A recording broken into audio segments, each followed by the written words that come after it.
Hello everyone, this is your Shivam singer motivational speaker. Exam का stress, exam आ गए हैं और बहुत ज़्यादा परेशान चल रहे हो, दिमाग ख़राब हुआ पड़ा है।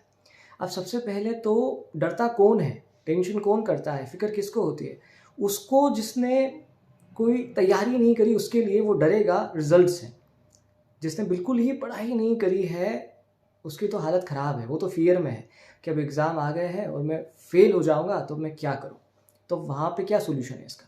कोई सॉल्यूशन नहीं है। ये सॉल्यूशन है कि भाई आपने नहीं करी पढ़ाई तो अब जितनी हो पा रही है उतनी करो और जाकर के एग्ज़ाम दे कर के आओ।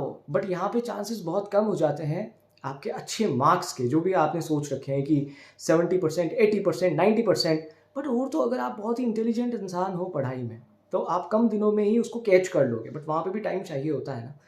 लेकिन आपने पढ़ाई भी करी है, अपना 100% भी दिया है, उसके बावजूद भी आपको स्ट्रेस हो रहा है, उसका क्या सोल्यूशन है?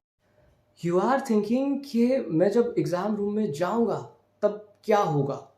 अगर मैं भूल गया तो क्या होगा?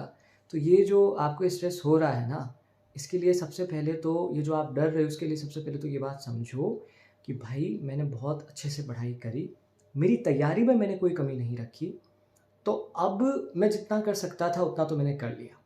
अब उसके बाद एग्ज़ाम है, एग्ज़ाम मुझे देने हैं, जितना मैंने किया है उतना मुझे मिल जाएगा रिज़ल्ट में। अब टेंशन लेने से क्या होगा? ये जो स्ट्रेस आप ले रहे हो ना, इसकी वजह से कुछ प्लस नहीं होने वाला है, रिज़ल्ट अच्छा नहीं होने वाला है। और ये लाइफ़ में भी होता है कि आपकी लाइफ़ में प्रॉब्लम चल रही है बहुत सारी और आप चौबीसों घंटे रोना रो रहे हो उन प्रॉब्लम्स का। तो दुखी होने से क्या होगा? क्या दुखी होने से वो प्रॉब्लम सॉल्व हो जाएगी? नहीं होगी। इनफैक्ट आप जितना दुखी रहोगे, उतना ही उस प्रॉब्लम को सॉल्व करने की जो आपकी माइंड के अंदर स्ट्रेंथ है, वो खत्म होती चली जाएगी।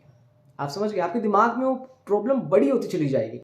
अब लोग कहते हैं कि जो बोर्ड के एग्ज़ाम्स होते हैं वो बहुत ही टफ़ होते हैं, कुछ कहते हैं कि टफ़ नहीं होते, वो तो लोगों ने हवा बना दिया है। अरे तो मैं ये कह रहा हूँ कि हम अपने माइंड में किसी भी चीज़ को अगर बहुत ज़्यादा इम्पोर्टेंस दे देते हैं ना, तो प्रॉब्लम होती है। तो आपने क्या किया है, बहुत इम्पोर्टेंस दे दी है और ये जो स्ट्रेस आपको हो रहा है, इससे प्लस नहीं होगा, जो मैंने कहा माइनस ही होगा। माइनस क्या होगा कि जब आप एग्ज़ाम रूम में जाओगे तो because of this stress and fear आप जो भी आपने याद किया है या जो आपका कॉन्फिडेंस लेवल है वो लो हो जाएगा और जो भी याद किया है वो भी भूल जाओगे। आप समझ गए ना? तो अब इसका सॉल्यूशन क्या है? सॉल्यूशन यही है कि इसके बारे में इतना मत सोचो। एग्ज़ाम चल रहे हैं तो सब कुछ छोड़ने की ज़रूरत नहीं है। इंस्टाग्राम, फ़ोन छोड़ने की ज़रूरत नहीं है। यूट्यूब छोड़ने की ज़रूरत नहीं है। मेरी वीडियोज़ छोड़ने की ज़रूरत नहीं है। पढ़ाई भी करो बट साथ के साथ कुछ और भी करो, जो कि मैंने सुसाइड वाली वीडियो में भी कहा है कि जब हम एक्सट्रीम में चीज़ें करते हैं ना, तो ही प्रॉब्लम होती है। तो ये इसका सॉल्यूशन है। शेयर करें और आपको wish you all the best for your exam. Thank you so much.